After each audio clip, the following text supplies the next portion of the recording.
Les difficultés dans le yoga.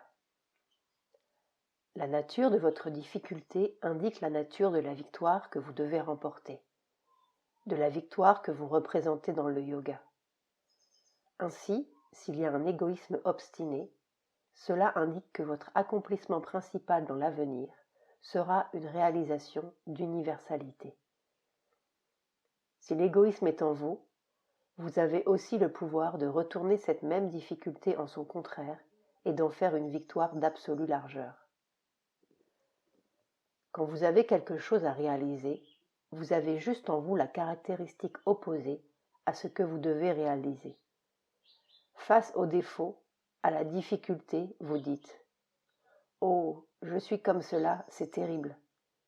Mais vous devriez voir la vérité de la situation.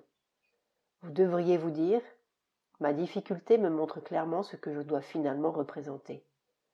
Parvenir à son contraire absolu, à la qualité de l'autre pôle, telle est ma mission. » Même dans la vie ordinaire, nous trouvons parfois l'exemple de ces contraires. Celui qui est le plus timide et n'a aucun courage devant les circonstances se révèle capable de supporter le plus.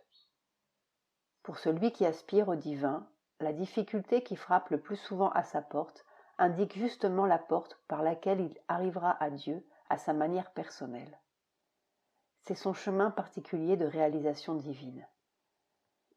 Et c'est un fait aussi que si quelqu'un a des centaines de difficultés, cela veut dire qu'il aura une réalisation considérable, à condition, bien entendu, qu'il ait de la patience et de l'endurance, et qu'il fasse brûler en lui Agni, la flamme d'aspiration qui dévore tous les défauts.